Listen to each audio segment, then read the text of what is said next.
I'm a professor of astronomy and astrophysics. I study outer space and I teach other people about how outer space works. Here, we're trying to study galaxies. Here, we're studying the different brightnesses in the sky.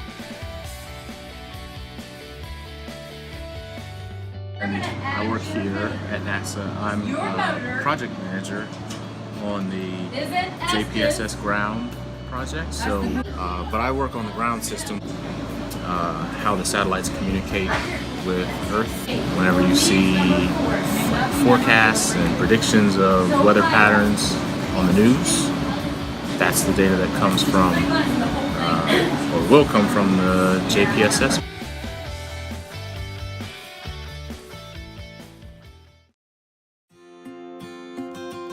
That's important to know. I love Legos. I had Legos when I was growing up.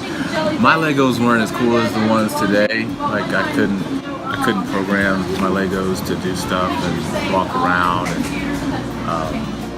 But it is one of the things that when I was around your age, really inspired me to kind of build things. When I was your age, the magazine had computer codes written in it.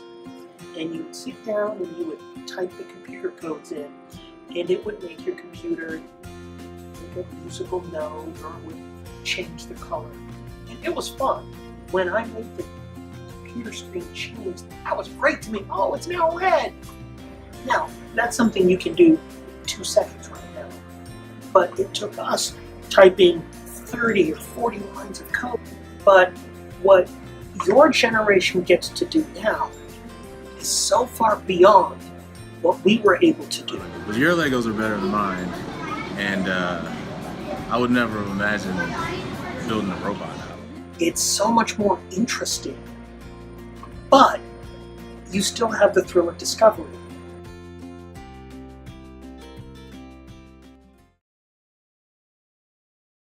I built a robot and I called him Christopher Walken.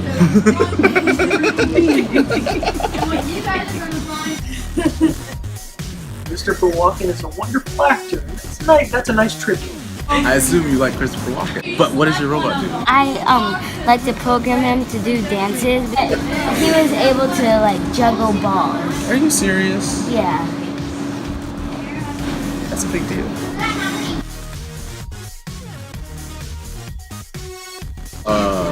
You like programming? Yes, I love programming. I'm trying to learn how to do some code, so I tried to fit it in before I go to sleep. That's good. That's a good time to program because then you can dream about it and then it'll make you better for the next day. I think it's great for young people to be able to learn how to not only play with computers, but to work with computers. Computer programming is a skill that more and more young people like yourself are actually developing because it's like learning a foreign language.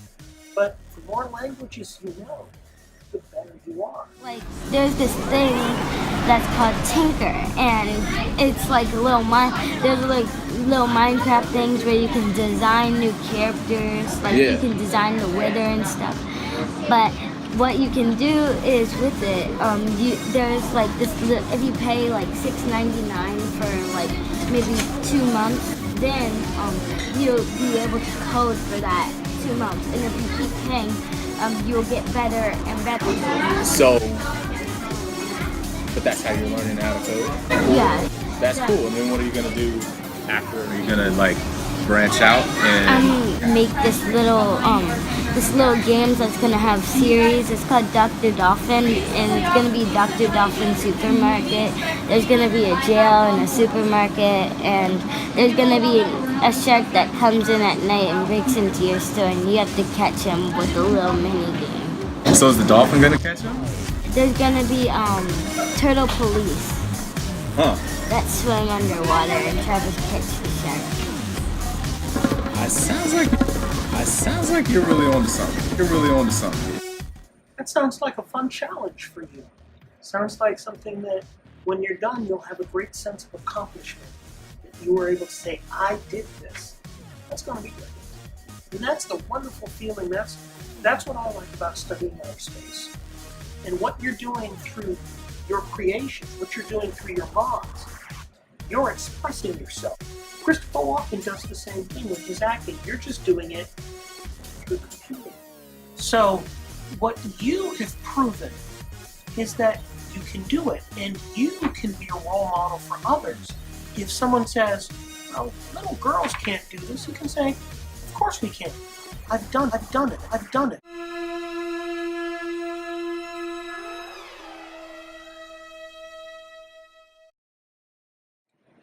First of all, I think that science is for all people. It should be for all people. The discoveries made are for all people. Well, let me ask you this question. When you were making the computer code, did the computer ask you if you were a boy or a girl? No. No, it didn't care. Did the computer ask you if you were an African American or a Latina? No. No, it didn't. And see, that's the thing. The science doesn't care about who you are. It cares that you want to contribute. So my first thesis question is, has the color of skin changed? Slowly. I think it has changed slowly.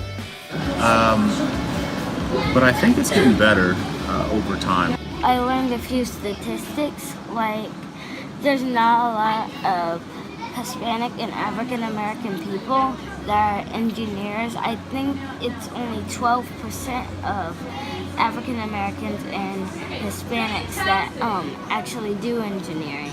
Yeah, it is a pretty low number. Here at NASA we have civil service employees, which are people that work for the government, and then we have contractors, who are people that work for private companies that do work for the government. And here we have about 45 civil servants. I'm a civil servant, and I'm one of 2 African American civil servants that work here at NASA IVB.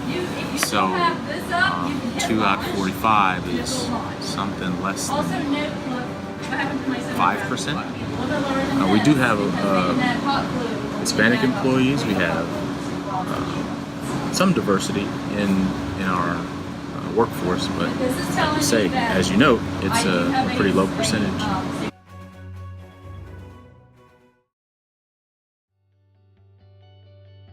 There's still a lot of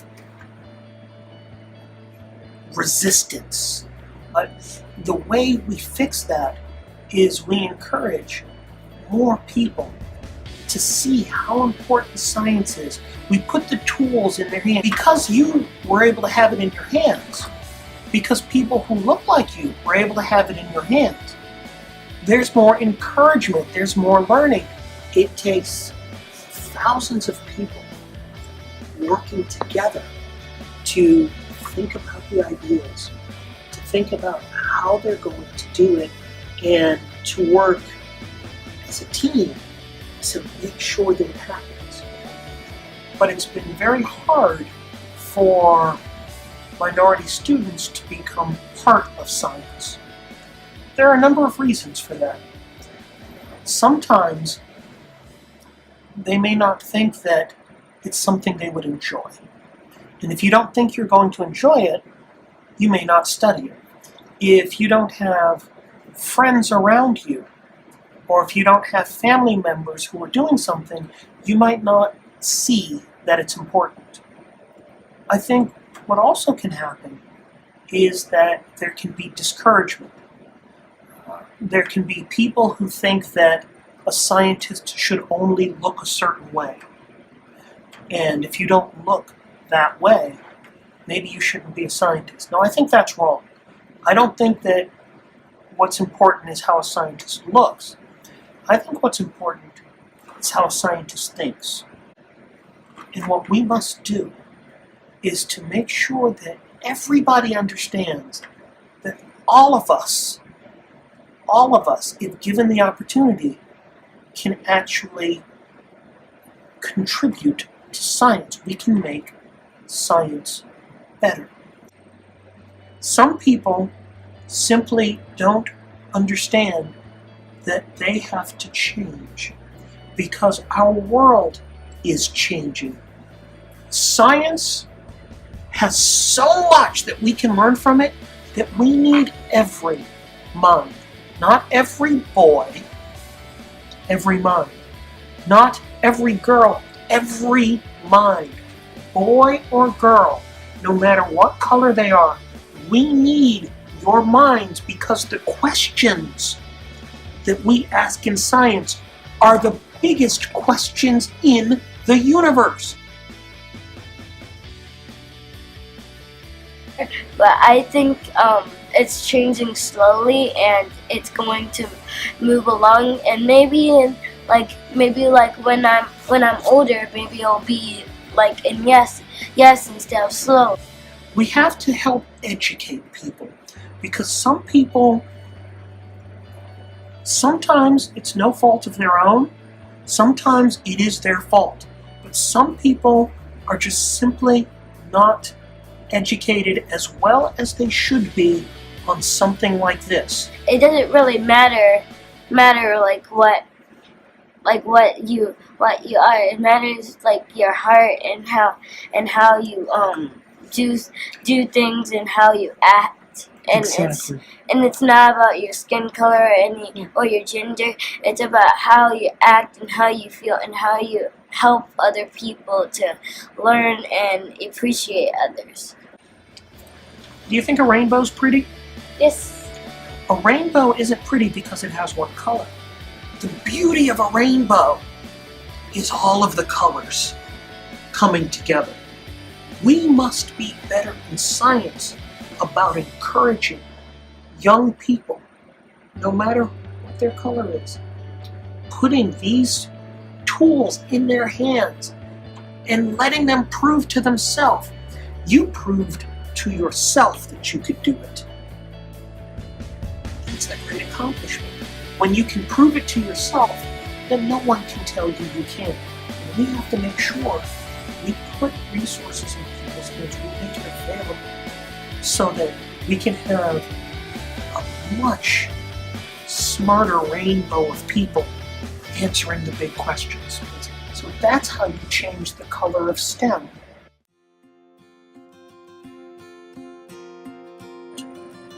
We learn, we fail, we learn from that, we get better, we succeed. Science isn't about being perfect. Science is about learning how things work, and sometimes you don't know everything. This is why we do what we do. A lot of things happen when satellites break because it has happened before. One of the initial things that happens is we try to find The next model. Exactly. So if we do find out that what the cause of the problem was, then we can incorporate that into when we build the next satellite. You don't necessarily know where it's going to end up, but you know that you're going to be smarter at the end. Up. Okay, right there, and give it a good gong. There you go. Thank you. Thank nice you. to meet you. Absolutely.